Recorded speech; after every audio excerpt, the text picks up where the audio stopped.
লেখিকা মুনমুন সিংহের প্রথম ছোঁয়া। সারাদিনের কাজ শেষ করে নিজের জন্য দুপুরবেলাটা একটু সময় করে নেয় মিলি। নিরিবিলি পরিবেশে নিজের সঙ্গে থাকতে খুব ভালো লাগে তার। রোজ এই কত গল্প, কত আবদার, কত অভিযোগ করে তাদের সাথে। কেউ জানে না এই সব ঘটনা। এটা ছিল শুধু মিলির একান্ত ব্যক্তিগত। মিলির ছোট্ট বারান্দায় ছোট ছোট ফুল গাছগুলো আর তার পোষা বদ্রি পাখিগুলো মিলির দুপুরের একাকিত্ব কাটানোর সঙ্গী। এমনকি মিলির স্বামী তমালও এইগুলো জানে না সারাদিন কি করে মিলি। তমাল খুব ভালো ছেলে, ভালো স্বামী। বছর দুয়েক বিয়ে হয়েছে ওদের, এখনো সন্তান হয়নি। তবে তার আগে বছর পাঁচেক প্রেম করেছে ওরা। খুব সুখী দম্পতি ওরা। তমাল মিলিকে খুব একটা সময় দিতে পারে না। অফিসের কাজের চাপে সকালে বেরিয়ে বাড়ি ফিরতে রাত হয়। মিলির কোনো অভিযোগ নেই তাতে। গাছ আর পাখি নিয়ে দুপুরের পর থেকে কেটে যায় তার। মিলির পুরো নাম সৌমিলি। এই বছর দুর্গাপুজোর সময় মিলির পিসিমণি সবার সামনে বলে, জানিস মিলি, এই বছর মাঘ মাসে দেবেশের বিয়ে। দেবেশ তো এখানে আর থাকে না, ওর নাকি এখানে ভালো লাগে না, তাই ৩-৪ বছর হলো বিদেশ চলে গেছে। হয়তো তোর কারণেই ভালো লাগে না ওর এখানে, তবে এখন মনে হয় সব ভুলে গেছে। ওখানেই একটি মেয়েকে বিয়ে করবে বলছে। যাক, তোমরা সব সুখী হলেই আমরা সুখী। তমাল পাশেই বসেছিল। তমাল অবশ্য মিলির পিসিকে প্রথমবার দেখছে। বিয়েতে আসেনি ওর পিসি, তাই তমালের উপস্থিতিটা মিলির পিসি বুঝতে পারেনি।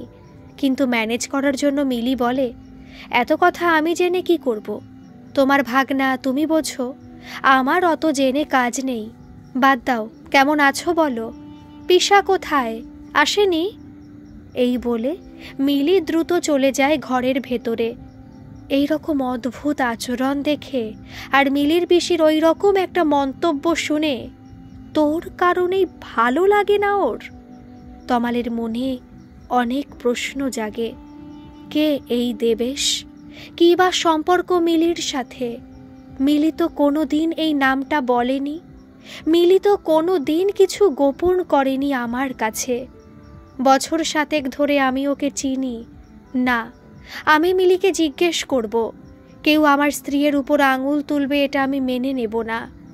মিলি এমন একটা মেয়ে যে কোনোদিন এমন কাজ করবে না যার জন্য অন্য কেউ কষ্ট পাবে। আমি নিজের থেকেও বেশি মিলিকে ভরসা করি, বিশ্বাস করি। পুজো কেটে গেলে একদিন সময় বুঝে মিলিকে তমাল জিজ্ঞেস করে বসে, সেদিন তোমার পিসিমণি ওইভাবে কথাগুলো কেন বলেছিল? দেবেশ কে মিলি? তুমি ভুল বুঝো না। বলতে না চাইলে আমি জোর করব না, কিন্তু বলে দেওয়াটাই তো ভালো। কেন তুমি মনে মনে একটা প্রশ্ন নিয়ে চিরকাল কাটাবে? এতে তোমার আমার মধ্যের বিশ্বাসটা ভাঙতে শুরু করবে। অনেক বছর আগের কথা। মাধ্যমিক পরীক্ষার পর পিসিমণিদের বাড়ি জামশেদপুর বেড়াতে গেছি আমরা। সেই বছর ওদের বাড়িতে আরও কিছু রিলেটিভ আসে। পিসির ননদ আর তার 2 ছেলে। বড় ছেলের নাম দেবেশ।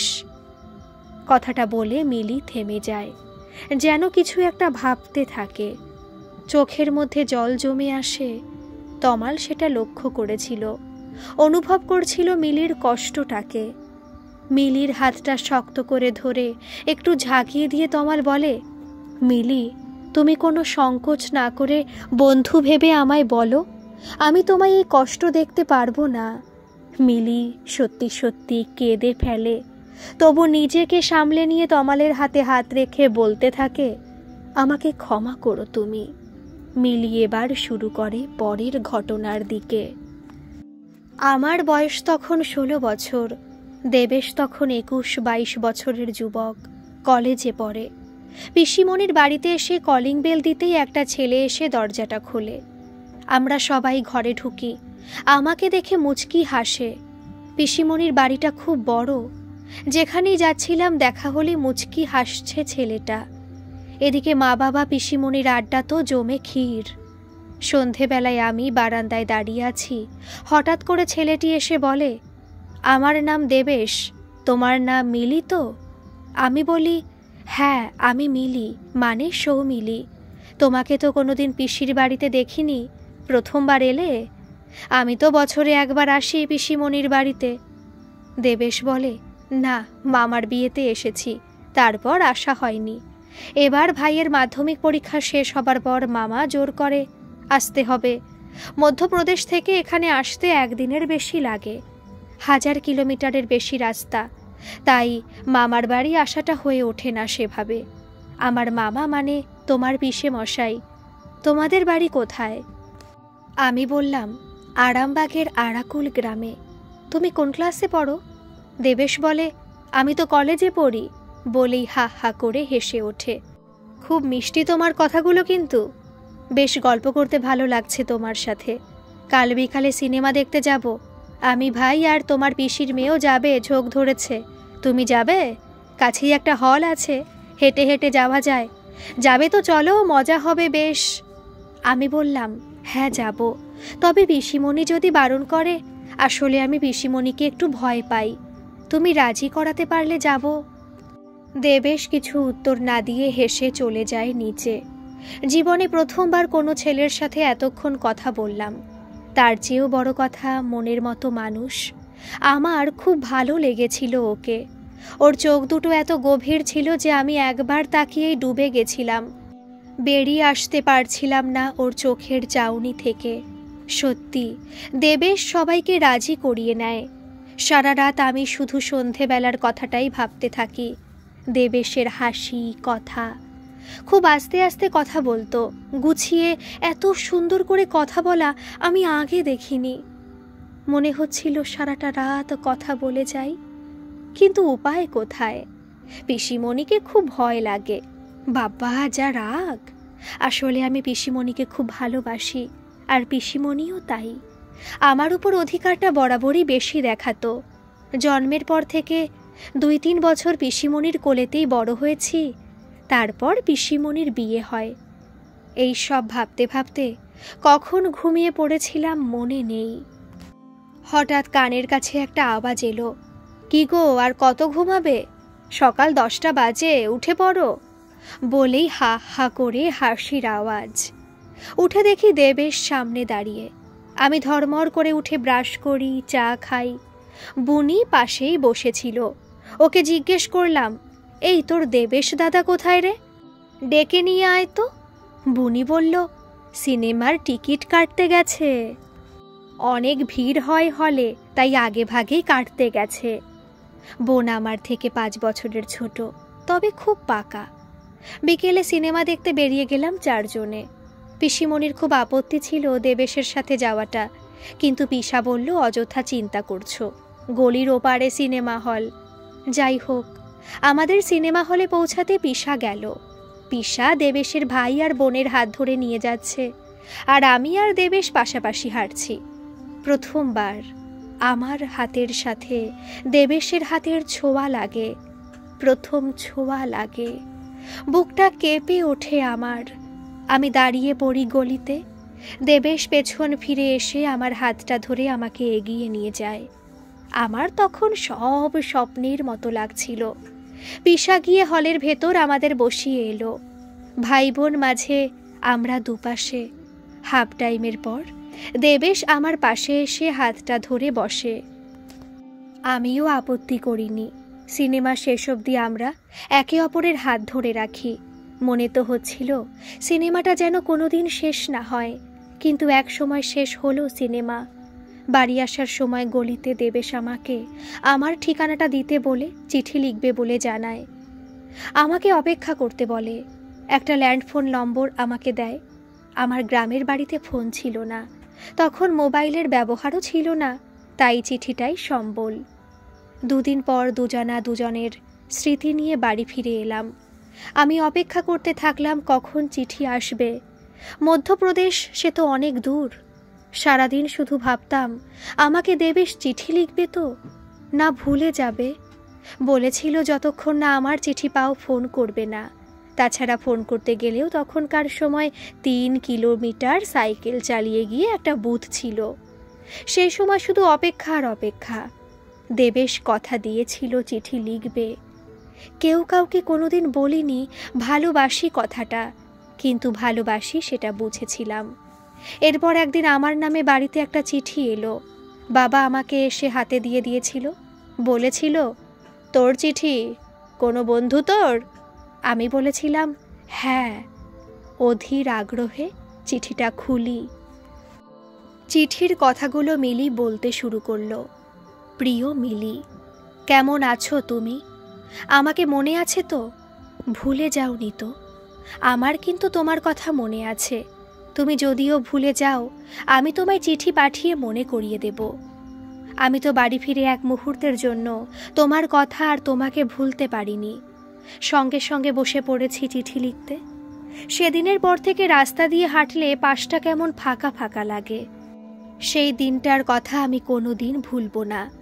তোমার হাতের প্রথম ছোঁয়া আমি কোনো দিন ভুলব না। বুকটা কেঁপে উঠেছিল আমার, প্রথম কারোর হাত ধরেছি আমি। তুমি না চাইলে আমি কোনো দিন এই হাত ছাড়ব না। জানো তো মিলি, খালি মনে হচ্ছে তোমার বাড়িটা যদি একটু কাছে হতো, চলে যেতাম, আমি গল্প করে আসতাম তোমার হাতে হাত রেখে। আমি আবার চিঠি লিখব। তুমি চিঠি পাবার পর দিন আমাকে বেলা 10টা থেকে 11টার মধ্যে ফোন করো। তারপর আমি কলেজ বেরিয়ে যাই। আমার হাতে লেখা খুব বাজে, একটু কষ্ট করে পড়ে নিও। ইতি, দেবেশ। আমার জীবনের প্রথম পাওয়া চিঠি, আমি জীবনে ভুলব না কথাগুলো। হয়তো লাখো বার পড়েছি। আমি ফোন করেছিলাম, দুজনে অনেক কথা বলেছি। দেবেশ বলল, বুথের নম্বরটা নিয়ে নাও, তোমার কাছে টাকা না থাকলে আমি কল ব্যাক করতে পারবো। আমি তাই করি। মাধ্যমিকে স্টার মার্কস নিয়ে পাশ করি, শহরের স্কুলে ভর্তি হই। রোজ স্কুল যাবার পথে বুথ থেকে ফোন করতাম। কোনোদিন দেবেশ ফোন ধরতে পারত, আবার কোনোদিন অন্য কারোর গলা পেলে কেটে দিতাম। এইভাবে চলতে থাকে। আমি দেবেশকে চিঠি দিতে বারণ করি, সন্দেহ বাড়তে পারে তাই। তবে এতদিন কথা বলে আমি বুঝেছিলাম দেবেশ খুব অভিমানী ছেলে। সে বছর দুর্গাপুজোতে পিসিমণিরা আসে আমাদের বাড়ি, বেশ মজা করেই কাটছিল। হঠাৎ পিসিমণি আর বাবা আমাকে ডাকলো। দেখে মনে হলো খুব রেগে আছে পিসিমণি। হাতে আমার সাজের বাক্স, সেখানেই তো দেবেশের চিঠিটা লুকানো ছিল। তাহলে কি পিসিমণি পেয়ে গেছে? আমার মনে তখন অনেক প্রশ্ন। পাশ থেকে বুড়ি বলে, দিদি ভাই, আমি তোর সাজের বক্সটা মায়ের কাছে নিয়ে গেছিলাম সাজবো বলে, কিন্তু তোকে বকছে কেন? চিঠিটা পেয়ে খুব বকাবকি হয় বাড়িতে। আমাকে পিসিমণি 2-4টে চড়ও মেরেছিল বাবার সামনেই। পরে পিসিমণিকে বাবা বলে, ঠিক আছে, যা হয়ে গেছে ছাড়। যদি ওরা দুজন দুজনকে পছন্দ করে, তুই তোর ননদের সাথে কথা বলে রাখ, আমিও বলবো। পরে পড়াশোনা শেষ হলে ওদের বিয়ে দেওয়া যাবে। পিসিমণি একদমই রাজি না এইসব ব্যাপারে। তার শ্বশুর বাড়িতে তার বাপের বাড়ির দিকের কাউকে মাথা নত করতে দেবে না। কিছু পারিবারিক ব্যাপার পিসিমণির ছিল যেটা আমি জানতাম না। পরে মাও বুঝিয়েছিল এটা সন্তানদের ব্যাপার, ওভাবে জেদ করো না। পিসিমণি শুধু বলে, না না না, ওই রকম একটা কালো ছেলের সাথে আমি কিছুতেই মিলির বিয়ে হতে দেব না। মিলি কত সুন্দর, কত ফর্সা। পিসিমণিকে অনেক বোঝানো হয়। পিসা এই সবের কিছু জানতো না, কিন্তু পিসিমণি কালো এত অপছন্দ করতো কেন সেটা আজও স্পষ্ট নয়। পিসিমণি ফর্সা আর পিসা কালো, তবে যদি আমি ফর্সার দেবেশ কালো হই তাতে দোষের কি আছে? প্রচুর অশান্তি হয় বাড়িতে সেইবার। পিসিমণি 1 মাস থাকবো বলে এসে 7 দিনের মধ্যে বাড়ি ফিরে যায়। পুজো শেষ হলে আমি দেবেশকে আগের মতো ফোন করি। 1 সপ্তাহ হয়ে গেল, কিন্তু দেবেশ ফোন ধরল না। খুব মন খারাপ ছিল। রোজই ফোন করি আর বুথের কাকুর কাছে জিজ্ঞেস করি কল ব্যাক এসেছিল কিনা। ফোন ধরে না, ফোনও করে না। ফোন রিসিভ হলেও অন্য কেউ কথা বলে। আমার পড়াশোনার ক্ষতি হয় অনেক। কি করব বুঝতে পারছিলাম না। একদিন সাহস করে ফোন রিসিভ করা ওই পাড়ের ভদ্রমহিলাকে বললাম, দেবেশ আছে, একটু ফোনটা দেওয়া যাবে? বা কখন ফোন করলে দেবেশকে পাবো জানতে পারি? ভদ্রমহিলা বলে, আমি দেবেশের মা। আমি জানি তুমি মিলি, রোজ ফোন করো, দেবেশ পাশে আছে, ও তোমার সাথে কথা বলবে না, শুধু আজ নয়, কোনো দিনই না। কষ্ট করে রোজ রোজ ফোন করো না, এতে তোমার আর দেবেশের দুজনেরই পড়াশোনার ক্ষতি হচ্ছে। পড়াশোনাতে মন দাও। আমি বলি, আন্টি প্লিজ, কথাটা আমি দেবেশের মুখ থেকে শুনতে চাই, ফোনটা দিন না। দেবেশ ফোন ধরে আর কেঁদে কেঁদে বলে, আমি কথা বলতে চাই না, সত্যি। তুমি তোমার মতো থাকো, আমি আমার মতো থাকি। তোমার মতো ভালো সুন্দর মেয়ের সাথে আমাকে মানায় না, আমার কথা বলাও সাজে না। আমি যোগ্য নই তোমার, কোনোদিন আমাকে ফোন করবে না। আমি বলি, কথাগুলো ভেবে বলছো তো? সত্যি কোনোদিন না ফিরলে তুমি খুশি হবে? আর যে কথাগুলো আমাকে দিলে সেগুলো কি শুধু কথার কথা ছিল? কি হয়েছে আমি জানি না, তোমার এই রকম ব্যবহারের কারণও আমি জানি না। আমার কিছু ভুল হলে ক্ষমা করো। আমি 2-4 দিনের পর আবার ফোন করব, এখন রাখছি। তারপর যখন ফোন করি, ফোন আর লাগেনি কোনো দিন। ফোন নম্বরটা বন্ধ করে দেওয়া হয়েছিল। এরপর আমি ডিপ্রেশনে চলে যাই। উচ্চ মাধ্যমিকের টেস্ট পরীক্ষার রেজাল্ট খারাপ হয়। সেই সময় বাবা মা আমাকে বোঝাতে থাকে, জীবনে এইরকম অনেক কঠিন সময় আসবে, ভেঙে পড়লে চলবে না। মনের ভিতর অনেক ঝড় নিয়েও উপরটা শক্ত রাখতে হয়। আমার স্টার পাওয়া মেয়েটা আজ ফেল করতে বসেছে। যতটা কষ্ট তুই পাচ্ছিস তার থেকে হাজার হাজার গুণ কষ্ট আমরা পাচ্ছি। ফিরে আয়, সব ভুলে যা, আমার স্টার পাওয়া মেয়েটাকে ফিরিয়ে দে। সেদিনের কথাগুলোতে বুঝতে পেরেছিলাম, মা বাবার থেকে আপন এই জগতে কেউ না। আমি নিজেকে পাল্টে ফেলার চেষ্টা করি, কিছুটা নিজের জন্য, কিছুটা মা বাবার জন্য, আর কিছুটা দেবেশের উপর রাগে অভিমানে। উচ্চ মাধ্যমিকে স্টার পাই, কলেজ পাশ করি ফার্স্ট ক্লাস নিয়ে। 3-4 বছর কেটে গেছে, কিন্তু দেবেশের কথা তখনও ভুলতে পারিনি। খালি মনে হতো হয়তো কোনোদিন চলে আসবে, যেমন চিঠিতে লিখেছিল। এত বছরের দেবেশের একটাই স্মৃতি আমার কাছে, সেটা হলো ওর প্রথম চিঠি। যাই হোক, কলেজ পাশ করার পর বাবা একটা ফোন কিনে দেয় আমায়।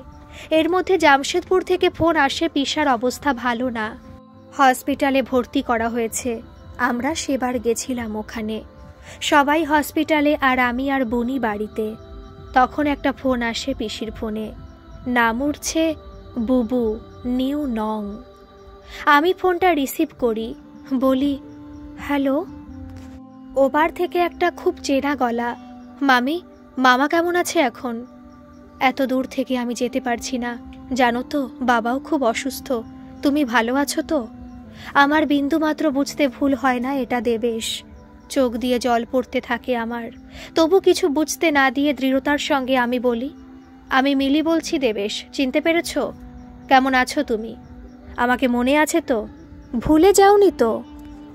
আমার কিন্তু তোমার কথা মনে আছে।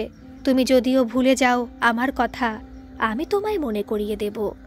তোমারই চিঠির কথা এইগুলো মনে আছে দেবেশ? কেমন আছো? আর আন্টি কেমন আছে? আসতে পারতে নিজের মামাকে দেখতে, আমাদের সাথে দেখা হয়ে যেত। দেবেশ বলে, কে বলছেন? আমি আপনাকে চিনি না, চেনার চেষ্টা করতেও চাই না আর কোনো দিন, কারণ আমার পা এখনো মাটিতে আছে, অহংকারে আকাশে উড়ে যায়নি। তবুও যখন জানতে চাইলেন বলি, ভালো আছি, সুখে আছি। মা মারা গেছে, ক্যান্সার ছিল মায়ের। মামিকে বলবেন ফোন করতে, আর এইভাবে বিনা অনুমতিতে কারোর ফোন তুলবেন না, কাউকে ফোন করবেনও না। আমি কথা বলি না, অশিক্ষিত। বলেই ফোনটা কেটে দিল। পিসিমণি ফিরলে ফোন এসেছিল জানাই, পিসা ভালো হলে ফিরে আসি বাড়িতে। সবার আগে রেগে মেগে চিঠিটা ছিঁড়ে জ্বালিয়ে দিয়ে আগুনে চিরতরে মুছে দেব সব ভেবেই নিয়েছিলাম। পিসিমণি ঠিক ছিল, আমি ভুল ছিলাম। বোকার মতো একজনের জন্য অপেক্ষা করছি, চোখের জল ফেলেছি, সবাইকে কষ্ট দিয়েছি। তারপর আরও 2-3 বছর কেটে গেছে। একবারের জন্য দেবেশের কথা ভাবিনি, সেটা বলবো না। সব সময় থাকতো পাশে, অনুভব করতাম তার প্রথম ছোঁয়া, তার চোখের চাউনি, তার প্রত্যেকটা কথা। একটুখানি চুপ করে বসে রইল মিলি, যেন সব চোখের সামনে ভাসছিল তার। তারপর আবার বলল, পড়াশোনা চালিয়ে গেছি, বিয়ে পাশ করি, তারপর তোমার সাথে সম্বন্ধ হলো। বছর 5 আমরা প্রেম করেছি। আসলে আবার ভুল করছি না তো, সেটা ভেবেই আমি তোমাকে চেনার জন্য কিছু সময় নিয়েছিলাম। তাছাড়া তখন বাচ্চাদের স্কুলের চাকরিটাও ছাড়তে চাইনি। নতুন নতুন পেয়েছিলাম। আস্তে আস্তে বুঝলাম না, ভুল করিনি। বিয়ের পর আমি সত্যিই খুব সুখী। তবু কথাগুলো কোনোদিন তোমায় বলা হয়নি। আসলে বলতে চাইনি। ভুলে যেতে চেয়েছিলাম সব অতীত। নতুন করে তোমায় আঁকড়ে ধরে বাঁচতে চেয়েছিলাম। তার জন্য ক্ষমা করো আমায় তমাল। আমি তোমায় ভালোবাসি, তাই হারাতে চাইনি। সব শুনে তমাল একটু চুপ করে বসে থাকলো অনেকক্ষণ। তারপর বলল, আমার কাছে কেন ক্ষমা চাইছো তুমি? এই ঘটনাগুলো তখনকার ঘটনা, যখন আমার কোনো অস্তিত্বই ছিল না তোমার জীবনে। তুমি দেবেশ নামটা শোনার পর থেকে কেমন অন্য মনস্ক হয়ে গেছিলে। আমি শুধু তোমার নীরবতাটা ভাঙার চেষ্টা করছিলাম। তার জন্য তোমার প্রতি আমার ভালোবাসা কমে যাবে না মিলি, বরং শ্রদ্ধাটা আজকের পর থেকে বেড়ে গেল। যাই হোক, পরশুদিন অফিসের কাজে আমায় বাইরে যেতে হবে।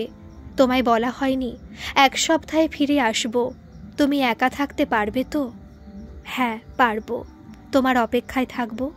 ব্যাগ প্যাকিং করতে হবে তো? মনে মনে ভাবল, একা কোথায়, গাছ আর পাখি আছে তো। পরশুদিন তমাল বেরিয়ে যায়।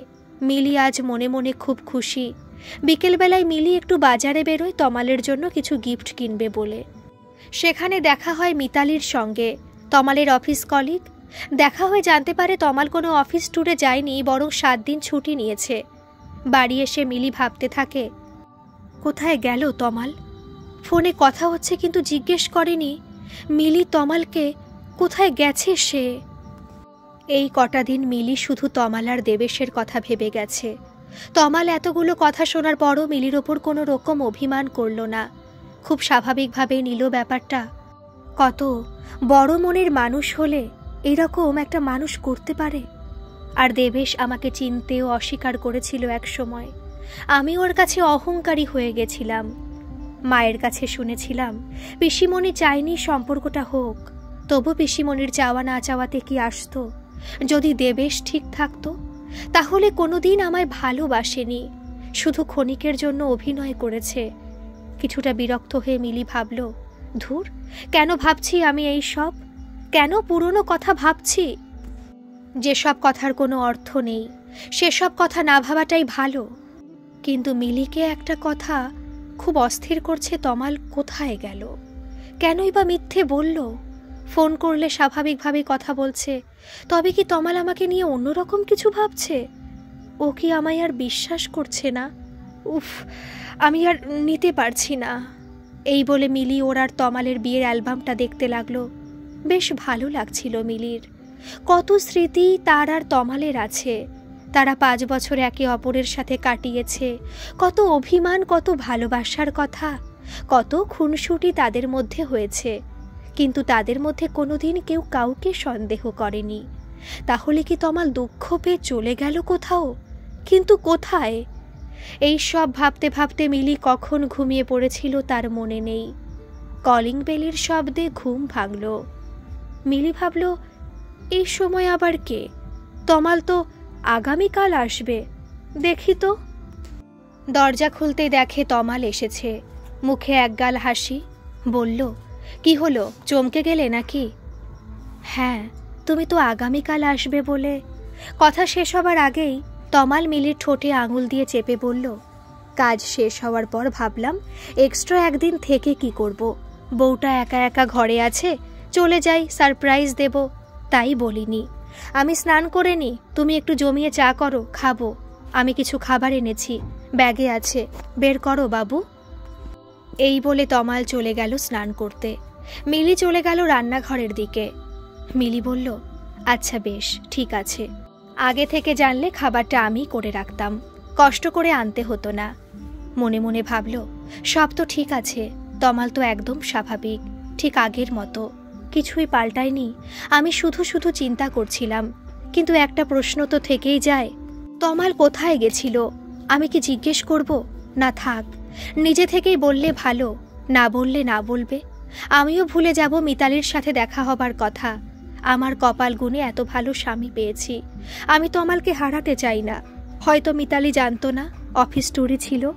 হঠাৎ তমালের ডাকে সম্বিত ফিরল মিলির। কি গো, চা হলো? আসছি এক্ষুনি, হয়ে গেছে। আজকে ডেটটা ভুলে গেছো মিলি? কি আছে আজ? ক্যালেন্ডারের দিকে তাকিয়ে দেখে ডিসেম্বরের 6। আজ তো ওদের বিয়ের তারিখ। কি করে মিলি ভুলে গেল বুঝতে পারছে না। না মানে আমি আসলে... অ্যালবামটা হাতে নিয়ে টেবিলের দিকে গেল। ও আচ্ছা, তুমি অ্যালবাম দেখছিলে বিয়ের? মন খারাপ করছিল তোমার মিলি? আর টেবিলে এই গিফটটা আমার? সরি বাবু, আমি ভাবলাম তুমি ভুলে গেছো। চাটা ভালো হয়েছে? রাতে ডিনার করতে যাব বাইরে, যাবে তো? হ্যাঁ যাব। গিফটটা খোলো, কেমন হয়েছে বলো। মিলি সত্যি আজ ডেটটা ভুলে গেছিল, কিন্তু সেটা তমালের কাছে প্রকাশ করল না। গিফট তো এমনি কিনেছিল, সেটাও লুকিয়ে গেল। খুশির মুহূর্তটা নষ্ট করতে চায়নি মিলি। দারুণ হয়েছে, একদম ঠিকঠাক সাইজ শার্টটা, আর ওয়াচটাও দারুণ। এই বলে মিলিকে জড়িয়ে ধরল। আমার গিফট কই? এনেছি অনেক দূর থেকে। তোমার খুব প্রিয় জিনিস, বা বলতে পারো খুব প্রিয় ছিল সেইগুলো এক সময়। এখন ঝাপসা হয়ে গেছে, তবে আমার বিশ্বাস আজও সেইগুলো তোমার ভালো লাগবে। তোমার ভাবনার বাইরে রাতে দেব, আর একটা গল্প বলবো। চলো এবার রেডি হও, ডিনার করতে যাব। গল্প? কিসের গল্প? তমালের কথাগুলো মিলির ভালো লাগছে না, কেমন যেন অন্য রকম। কি এমন এনেছে তমাল যেটা আমার খুব প্রিয়? আমার জীবনে এই মুহূর্তে দাঁড়িয়ে তমালের থেকে প্রিয় তো কেউ নেই, কিছু নেই। ডিনার থেকে ফিরে এসে মিলি তমালের দেওয়া গিফটটা আবিষ্কার করে নিজেদের বেডরুমে। খুব সুন্দর করে মোড়া, খুব উৎসাহের সাথে খুলছে সেটা। আড়াল থেকে তমাল সব লক্ষ্য করছে। গিফটটা খুলতেই মিলি চমকে উঠল। এইগুলো তো সেই ছবিগুলো। তার সাথে খুব কাঁদতে শুরু করলো। বেগতিক দেখে তমাল এসে মিলিকে বুকের মধ্যে আগলে নিয়ে বলল, প্লিজ কেঁদো না এইভাবে। তোমার চোখের এক ফোঁটা জল আমার বুকের এক ফোঁটা রক্ত। তুমি বুঝতে পারো না? আমি মিথ্যে বলেছিলাম তোমায়। আমি অফিস ট্যুরে যাইনি। তোমার অতীতের ব্যথাগুলো নির্মূল করতে গেছিলাম, তোমার মনের দোটানাটাকে দূর করতে গেছিলাম। হ্যাঁ, আমি তোমার পিসিমণির বাড়ি গেছিলাম। কেন গেছিলে তুমি ওখানে? আমি তো তোমায় সব বলেছিলাম। তুমি কি আমায় সন্দেহ করছো তমাল? তুমি একটু শান্ত হও। তোমাকে আমি সন্দেহ করি না। তোমার অতীতের এমন কিছু কথা আছে যেগুলো হয়তো তোমার মনে হচ্ছে পুরোপুরি তুমি সব জানো, কিন্তু শ্রোতা হিসেবে আমার পুরোপুরি মনে হয়নি। ভাবো তো, তুমি সেবার পুজোর পর তোমার পিসির চলে যাবার পর দেবেশ হঠাৎ পাল্টে গেল কেন? এতটাই পাল্টে গেল যে তোমাকে ভুল বুঝলো। পরে তোমার সাথে পিসার শরীর খারাপের সময় কন্ট্যাক্ট হলো, তাও তোমাকে ইগনোর করলো। কেনই বা তোমার পিসি আমাদের বিয়েতে আসেনি? অবশ্য তুমি বলেছিলে পিসির খুবই শরীর অসুস্থ ছিল। মিথ্যে কথা সব। তুমি কোনোদিন ভাবোনি এইসব? তমালের কথাতে মিলি নড়ে চড়ে বসে। সত্যি এইসব এত গভীরে ভেবে দেখেনি সে কোনোদিন। শুধু অভিমানের মেঘ জমিয়েছে নিজের মধ্যে। মিলি জানতে চায়, কি জানলে তুমি? আমাকে কি বলবে? আর এই ফটোগুলো কেনই বা এনেছো? আমি সব কথা তোমাকে বলছি, তুমি শান্ত হয়ে বসো। এই বলে তমাল শুরু করে। প্রথমে ভেবেছিলাম তোমার বোন রিনিকে ফোন করে দেবেশের সব কথা বলবো এবং জানবো বাকি অর্ধ সত্যিটা কি। রিনি বলল, আমি জানি না বিশেষ কিছু বুবুদার ব্যাপারে, তবে বাবা জানে অনেক কিছু। বাবাকে তুমি জিজ্ঞেস করো। অগত্যা পিসেমশাইয়ের কাছেই ফোন করে সব কথা বললাম। উনি বললেন, তুমি যেটা জানো সেটা সত্যি হলেও পুরোটা ঠিক না। প্রথমত, দেবেশ বিদেশে থাকে না। দ্বিতীয়ত, দেবেশের সাথে অনেক কিছু অন্যায় হয়েছে যেগুলোর জন্য দায়ী শুধুমাত্র মিলির পিসি। তৃতীয়ত, দেবেশ কোনো বিয়ে করছে না। উনি আরও বললেন, এইভাবে ফোনে সব বলা যাবে না। তুমি আর মিলি চলে এসো এখানে বেড়াতে, আমি তোমায় সব বলবো। আমি জানাই মিলি এইসবের কিছু জানে না। আমি যাচ্ছি আপনাদের বাড়ি। রিনি বা পিসি যেন মিলিকে কিছু না বলে। তারপর আমি পৌঁছে গেলাম তোমার পিসির বাড়ি। ওখানে জানতে পারি সে বছর পুজোর পর তোমার পিসি দেবেশের বাড়ি ফোন করে দেবেশ আর তার মাকে খুব অপমান করে। এই সবের কিছু তোমার পিসা তখন জানতো না। যেহেতু দেবেশের পড়াশোনার জন্য তোমার পিসা টাকা দিত, তাই পড়াশোনার খরচ বন্ধ করে দেবার হুমকি দেয়। তুমি কত সুন্দর আর দেবেশ কত বাজে সেটা তোমার পিসি ওদেরকে বোঝায়। তোমার বাবা মা এই ব্যাপারটা কোনোদিনই মেনে নেবে না। এই রকম ধরনের কথা বলে। তোমাদের বাড়ির একটা স্ট্যাটাস আছে, অকথ্য ভাষায় গালাগালি করে তোমার পিসিমণি তাদেরকে। তারপর তো দেবেশকে তার মা খুব মারধর করেছিল। একটা দ্বিতীয় বর্ষে পড়া 24 বছরের ছেলেকে এতটা মার খেতে হয়েছিল যে সে 5 থেকে 7 দিন জ্বরের ঘোরে ছিল। তমাল একটানা এক নিঃশ্বাসে সবটা বলে গিয়ে একটু হাঁপ নিল। মিলি এত পর্যন্ত শুনে একভাবে চুপ করে বসে রইল।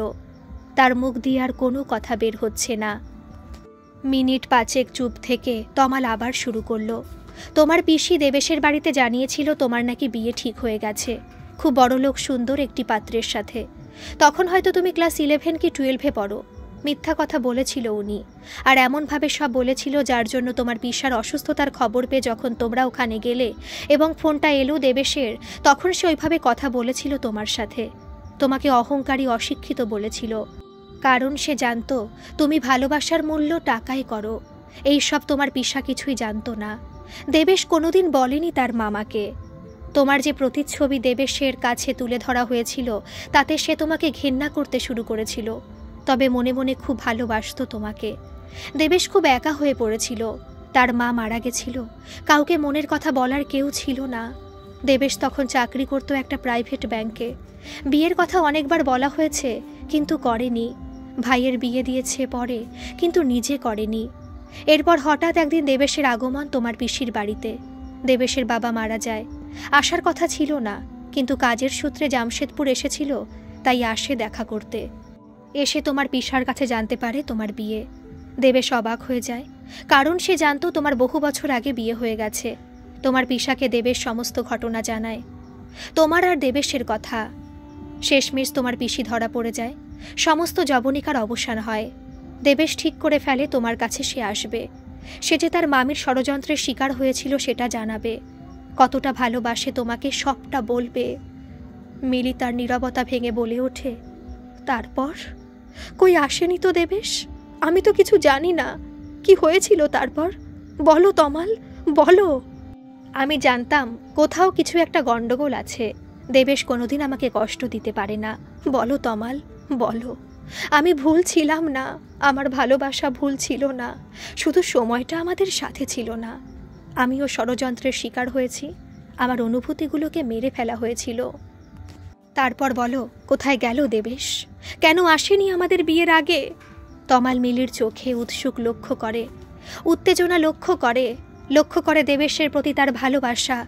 ভালোবাসা কোনো দিন মরে না, কেউ তা মারতে পারে না, শুধু ধুলো চাপা পড়ে যায়। তমাল আবার বলতে শুরু করে। কথা মতো দেবেশ কোনো রকমে রাতটা কাটিয়ে খুব ভোর ভোর রওনা হয়ে পড়ে আরামবাগ যাবার জন্য। তার আগের দিন রাতে তোমার পিসা তোমার বাবাকে ফোন করে সব বলে। তোমার বাবা তোমার পিসির কীর্তিকলাপকে সমর্থন না করে বলে, একবার আমার মেয়ের উপর অনেক ঝড় বয়ে গেছে, আসুক দেবেশ, যা সিদ্ধান্ত নেবার মিলিয়ে নেবে। আমি আমার মেয়েকে পূর্ণ সমর্থন করব, তুমি পাঠিয়ে দাও। এই ঘটনাটা তোমার মাও জানতেন, ওনারাও অপেক্ষা করছিলেন দেবেশের আসার। তোমাকে আগে থেকে কিছুই জানায়নি কেউ। তোমার বাবা কেন বলেনি সেটা আমি জানি না। পরদিন হয়ে যাবার পরও যখন দেবেশ আসে না, তখন তোমার বাবাকে জানানো হয় গতকাল বাইপাসে দেবেশের একটা অ্যাক্সিডেন্ট হয়, সিরিয়াস অবস্থা। সমস্ত দায়ভার গিয়ে পড়ে তোমার পিসির উপর। দেবেশের অ্যাক্সিডেন্টের কথা তোমাকে বলা হয়নি, তোমার পিসা বারণ করেছিল। বলেছিল বিয়ের কার্ড যখন ছাপা হয়ে গেছে আর একটা মাস তো বাকি আছে, সবচেয়ে বড় কথা মিলি যখন খুশি আছে, এতটা দুঃখ মেয়েটাকে দেবার দরকার নেই। আমরা দেবেশের সাথে আছি। খুব কাঁদতে কাঁদতে তোমার পিসা বলেছিল ছেলেটা বোধহয় আর বাঁচবে না। তারপর প্রায় 3-4 মাসের বেশি দেবেশ কোমায় ছিল। তোমার পিসা পিসি আসেনি ওই কারণে আমাদের বিয়েতে, শুধু রিনি এসেছিল। রিনি অবশ্য সব জানতো, কিন্তু ওকে বলতে বারণ করা ছিল। এর মধ্যে আমাদের বিয়ে হয়। তারপর তমালকে থামিয়ে দিয়ে মিলি জিজ্ঞেস করে, তারপর দেবেশ কি আর নেই পৃথিবীতে? আর আমি ভাবতেই পারছি না নিজের পিসিমণি এইরকম হয়। বলো তমাল, কোথায় দেবেশ? তমাল শুধু মিলিকে দেখে অবাক হচ্ছে। এ যেন অন্য মিলি, এ যেন তার মিলি না যাকে সে 7-8 বছর ধরে চেনে। এ যেন সেই 16-17 বছরের মিলি, যার দেবেশের একটু ছোঁয়া গভীর ভালোবাসাতে পরিণত করেছিল তার জীবনকে। এ সেই মিলি যে শুধু 3-4 কিলোমিটার সাইকেল চালিয়ে আসতো 10 মিনিট তার ভালোবাসার মানুষ তার সাথে কথা বলবে বলে। এ যেন দেবেশের মিলি, তমালের না। না, দেবেশ বেঁচে আছে। তবে অ্যাক্সিডেন্টে তার দৃষ্টিশক্তি চলে গেছে, সেই কারণে আর কোনোদিন তোমার সামনে আসেনি সে। কোথায় আছে আমি তোমার পিসার কাছে জানতে চেয়েছি, উনি বলতে নারাজ, বলছেন ওকে ওর মতো থাকতে দাও, তোমরা তোমাদের মতো সুখে থাকো, শুধু এইটুকু জেনে রাখো বিদেশে থাকে না, এই দেশেই থাকে, আর ওর কোনো বিয়ে টিয়ে হচ্ছে না। মিলিকে বলো ও ভালো আছে, আর পারলে নিজের পিসিমণিকে ক্ষমা করে দিতে বলো। অবশ্য মিলির পিসি কোনোদিনই বদলাবে না, তবু যেন ক্ষমা করে দেয়। তমাল চিৎকার করে বলে, দেবেশ বেঁচে আছে, শুনতে পাচ্ছ মিলি? বাইরের দিকে তাকিয়ে ওরা দেখে ভোর হয়ে গেছে। মিলি একপাশে জানালার বাইরে তাকিয়ে আছে অপলক দৃষ্টিতে। দূর হতে গান ভেসে আসে, যা কিছু জীর্ণ আমার, দীর্ণ আমার, জীবন হারা যা কিছু জীর্ণ আমার। তমালোকে ডিস্টার্ব না করে ঘুমাতে গেল, কিন্তু ঘুম কি আর আসে? নিজের মনকে প্রশ্ন করছে তমাল, সে কি ঠিক করলো এটা করে? মিলিকে হারিয়ে ফেলবে না তো? মিলিকে নির্দোষ প্রমাণিত করতে গিয়ে মিলি তাকে ভুলে যাবে না তো? যাই হোক, মিলিকে আমি আগলে রাখবো বুকের মাঝে, আমি বড্ড ভালোবাসি ওকে। ভাবতে ভাবতে কখন চোখ লেগে গেছে তমালের সে জানে না। চোখ খুলে হঠাৎ অনুভব করে মিলি তার বুকে মাথা দিয়ে শুয়ে আছে। তমালের মনে হতে লাগলো ভগবান সব সুখ আজ তাকে দিয়েছে, মিলিকে সে হারিয়ে ফেলেনি, নতুন করে মিলির সাথে সংসার শুরু করবে। আজকের দিনটা ঠিক যতক্ষণ ইচ্ছে মিলি থাকুক তমালের বুকে। তমাল ভাবতে থাকে, এই জীবনে আমার মতো করে মিলিকে একজনই ভালোবেসেছে, সে হলো দেবেশ। জীবনে একবার হলেও দেবেশের সাথে দেখা আমাদের হবে, পৃথিবীটা গোল। ভাবতে ভাবতে মিলিকে ধরে তমাল আবার একটু ঘুমিয়ে পড়ে। ঘুম ভাঙার পর মিলি দেখে কি স্নিগ্ধ সকাল আজ, বাইরে চারিদিকে রোদ ঝিলমিল করছে। তার সাথে তাকিয়ে থাকে তমালের মুখের উপর, মনে মনে ভাবে, তুমি কি সত্যি মানুষ? একটা মানুষ তো এইরকম ধরনের কাজ করতে পারে না। তোমার যা কিছু ছিল সবটুকু উজাড় করে দিয়েছ আমাকে, বুক পেতে ভালোবেসেছ আমায়, শুধু আমাকে নিয়ে ভেবেছ তুমি। জানি না তোমাকে মনে কতটা জায়গা দিতে পেরেছি, তবে তোমাকে দেবতার আসনে বসালাম আজ থেকে। তুমি মানুষ নও, তুমি দেবতা। এত বড় মন যার, সে দেবতাই হয়। মিলি গুনগুন করে গান করতে লাগলো, আমার মতন সখী কে আছে, আয় সখী আয় আমার কাছে। গুনগুন শব্দে তমালের ঘুম ভেঙে যায়। সে মন দিয়ে শুনতে থাকে মিলির গান। আহা, কি মিষ্টি গান করে মিলি, কই কোনোদিন শুনিনি তো। তমাল বলে, কি মিষ্টি গলা তোমার, কই কোনোদিন বলনি তো এত সুন্দর গান করো তুমি। ওহ, তুমি উঠে গেছো? আজ বড্ড বেলা হয়ে গেছে, ফ্রেশ হয়ে আসি, চা খাবো দুজনে মিলে। তুমিও তাড়াতাড়ি উঠে পড়ো, অনেক কাজ পড়ে আছে।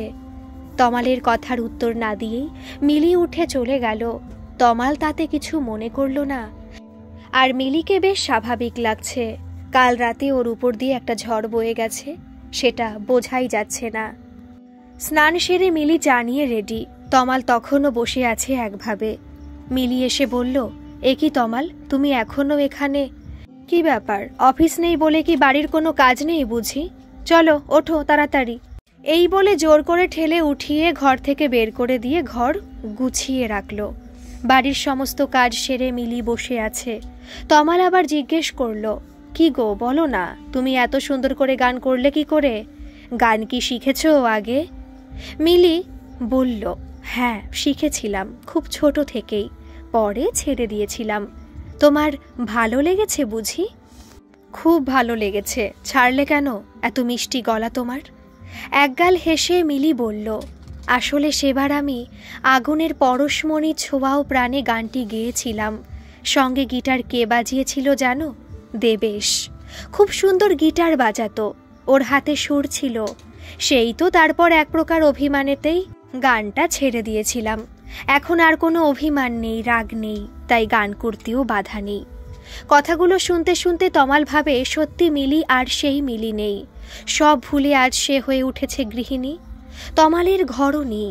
মনে মনে একটা সুর তমালের বুকে বাজতে থাকলো, ওরে নয়নেতে নয়ন দিয়ে রাখবো তারে, চলে গেলে যেতে দেব না, না না না, তোমায় হৃদ মাঝারে রাখবো, যেতে দেব না। তমাল গান গাইতে জানে না বা গিটারও জানে না, শুধু হৃদয়টা আছে তার খোলা আকাশের মতো, যে আকাশে নিশ্চিন্তে নির্ভয়ে মিলি সারাক্ষণ বিচরণ করতে পারে। অসীম ভালোবাসা আছে তাতে, যে ভালোবাসার পরিমাপ করা যায় না। কজন পারে এইভাবে ভালোবাসতে? তমালের মতে যাকে ভালোবাসবো তার ভালোটাকেও যেমন ভালোবাসবো, মন্দটাকেও সমান তালে ভালোবাসবো, তবেই তো ভালোবাসলাম। এইভাবে চলতে থাকলো মিলি আর তমালের জীবন। এর মধ্যে মিলি একদিন তার পিসিমণিকে ফোন করে বলল, পিসিমণি, হতে পারে তুমি দেবেশকে আমার কাছ থেকে আলাদা করেছিলে, তবে জীবনে তমালের মতো মানুষকে পেয়েছি আমি। ভালোবাসাকে হারিয়েছি, তার বদলে দেবতুল্য স্বামী পেয়েছি আমি। তোমাকে ক্ষমা করে দিলাম। এরপর কয়েক মাস পর তমালের বন্ধুর বিয়েতে। এ কি মিলি, তোমার নাক দিয়ে রক্ত পড়ছে কেন? কি হলো তোমার? কথা বলো। তমাল চিৎকার করে ওঠে, কি হলো তোমার? চোখ খোলো দাদা, প্লিজ জল দিন একটু। চোখ মুখে জল দিয়ে কোনো সুরাহা না দেখে হসপিটাল নিয়ে গেল তমাল। চিকিৎসা চলছে মিলির। ডাক্তার অনেকগুলো রিপোর্ট করতে দেয় এবং বলে, রিপোর্টগুলো করে আনুন, তারপর দেখছি কি হয়েছে আপনার স্ত্রীর। তারপর 2 দিনের ভেতর রিপোর্ট আসে। রিপোর্ট দেখে তমাল চমকে ওঠে, সাথে সাথে কান্নায় ভেঙে পড়ে। ডাক্তার বলেন, 1 মাস মিলিকে খুব যত্ন করুন, ওনাকে বুঝতে দেবেন না ওনার কি হয়েছে। মেডিসিন টাইম মতো দিন, এর থেকে বেশি আর কিছু বলবো না, মনকে শক্ত করুন। তমাল সম্মতিসূচক হ্যাঁ বলে ঘাড় নাড়ে। বাড়ি এসে মিলির খুব যত্ন করতে থাকে। মিলি বারবার জিজ্ঞেস করলেও তমালের মুখ থেকে সত্যিটা বের করতে পারেনি। কয়েকদিন পর মিলি তমালের হাতে 3টে কাগজের খাম ধরায় আর বলে, এতে আমার 3টে ইচ্ছে আছে, তুমি পূরণ করবে তমাল? তমাল অবাক দৃষ্টিতে তাকিয়ে থাকে মিলির দিকে। তবে কি মিলি? আমি সবটা জেনে গেছি তমাল। তুমি আমার জন্য যা করেছো আর যা করছো, তার ঋণ আমি কোনো দিন শোধ করতে পারবো না। দুজনেই কান্নায় ভেঙে পড়ে। তমাল মিলির 3টে ইচ্ছে দেখে এবং বলে, ঠিক আছে মিলি, আমি তোমার ইচ্ছে পূরণ করব, কথা দিলাম। 2 মাস পর তমাল চুপ করে একটি অন্ধকার ঘরে বসে আছে। হাতে রয়েছে 2টি খাম। শুনতে পাই কেউ দরজাতে নক করে বলছে, আসতে পারি তমাল? এসো দেবেশ, আমি জানতাম তুমি আসবে, বসো এখানে। মিলিকে দেখো। আমাকে তো আসতেই হতো তমাল, মিলি যে আমাকে ডেকেছে। বিশ্বাস করো, আমি কোনোদিন তোমাদের মাঝে আসতে চাইনি। তোমরা সুখে থাকো সেটাই চেয়েছি চিরকাল। একটু থেমে আবার দেবেশ শুরু করে, আবার যখন নতুন করে চোখের আলো ফিরে পেলাম, মামাকে জিজ্ঞেস করলাম, কে এই চোখের আলো আমায় ফিরিয়ে দিল? মামা একটি খাম এগিয়ে দিয়ে বলেছিল, যে দিয়েছে তার নাম ঠিকানা এখানে লেখা আছে, একটা ধন্যবাদ তাকে পারলে দিয়ে এসো। চিঠিটা খুলে দেখি লেখা আছে, প্রিয় দেবেশ, কেমন আছো তুমি এখন? আমার তো উপায় নেই তোমার সাথে পাশে বসে গিয়ে গল্প করব, তোমার হাত দুটি ধরে ক্ষমা চাইব। সে রাস্তা হয়তো আমি নিজেই বন্ধ করে ফেলেছি, তোমাকে চিনতে ভুল করেছি।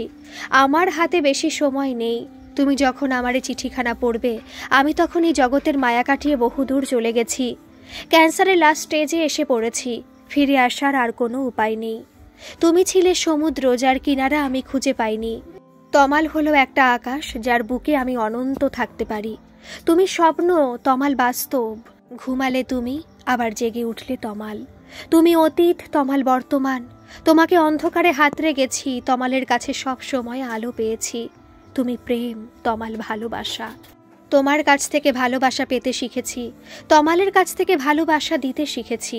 তুমি প্রথম আর তমাল শেষ। জানি না বোঝাতে পারলাম কিনা, তবে এই বেশ ভালো হলো জানো। এই দোটানা জীবন আমি আর বইতে পারছিলাম না, মনের মধ্যে টানাপোড়েন সহ্য করতে পারছিলাম না। তোমার যে ক্ষতি হয়েছে তা আমি কোনোদিন পূরণ করতে পারবো না। শুধু চাই আমার মৃত্যুর পর আমার চোখ দিয়ে তুমি জগৎটাকে আবার নতুন করে দেখো, নতুন করে বাঁচো। তোমার প্রথম ছোঁয়া, তোমার হাত দুটি যেন রোজ আমি তোমার চোখ দিয়ে দেখতে পাই। তোমার চোখের মধ্যে বেঁচে থাকুক আমার প্রথম ছোঁয়ার অনুভূতি। বেঁচে থাকবো আমি তোমার মধ্যে। ভালো থেকো। ইতি, তোমার মিলি। চিঠিটা তমালের দিকে এগিয়ে দিল দেবেশ।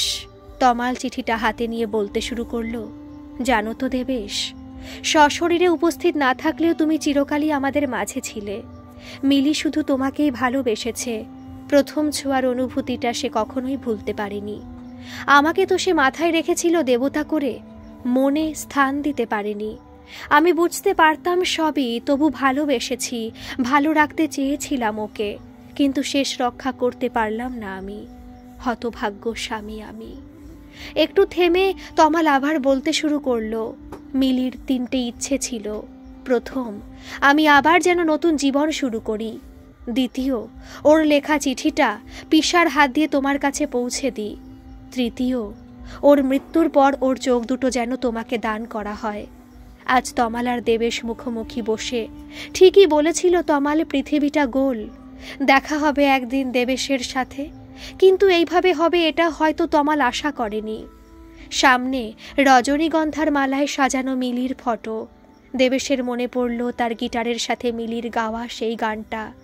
আজ সত্যি, যখন পড়বে না মোর পায়ের চিহ্ন এই বাটে, আমি বাইব না মোর খেয়া তরি এই ঘাটে।